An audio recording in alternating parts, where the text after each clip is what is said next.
Federal workers are protesting, again. This time, it's outside the HHS building. Apparently, job security isn't as secure as they thought. Rumors of administrative leave are swirling.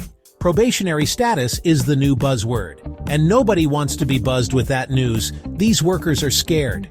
They have families. They have mortgages. They have student loans that would make your eyes water. And they're worried that their jobs, once considered stable as a concrete bunker, are about to vanish faster than a politician's promise. The irony? These are the people who keep the government running, the ones who process your tax returns, the ones who make sure your social security checks arrive on time, the ones who, actually do the work while politicians bicker and posture. But hey, who needs a functioning government, right?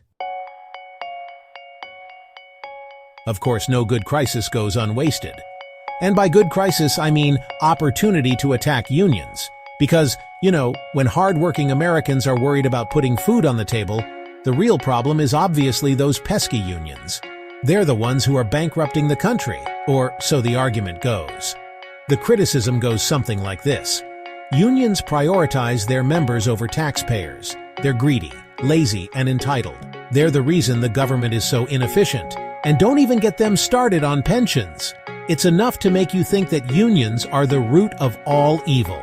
Never mind that unions fought for things like the 40-hour work week, weekends, and workplace safety regulations. Never mind that they provide a vital voice for workers who might otherwise be ignored. Nope, the real villains here are the people fighting for fair wages and benefits. Because, as we all know, the best way to stimulate the economy is to ensure everyone's living in poverty. Speaking of things that make you question the state of humanity, let's talk about Donald Trump. Because really, what would a satirical take on American politics be without him? The man's a walking, talking headline generator. And he's about to grace us with his presence once again, this time alongside Elon Musk, on everyone's favorite source of unbiased news, Sean Hannity's show, Trump and Musk, two sides of the same billionaire coin. One's obsessed with Twitter, the other with buying it. One's building rockets, the other's building walls, or at least talking about building walls. It's a match made in, well, let's just say it's a match made. And what can we expect from this meeting of the minds? Fireworks? A love fest? A complete descent into incoherent ramblings about space lasers and stolen elections? Honestly, at this point, would anything surprise us?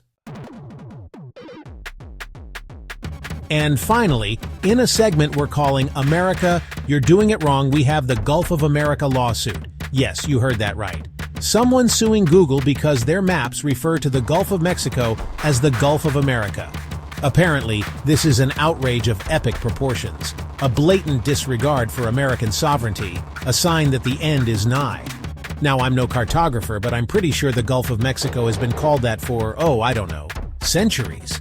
But hey, who needs facts when you have outrage? And besides, if we're going to start renaming things, I call dibs on renaming Florida to America's Sweat Lodge. But the Gulf of America lawsuit isn't just hilarious, it's also a perfect example of the absurdity that defines our current political climate. We're so busy fighting over meaningless bullshit that we're ignoring the very real problems facing our country.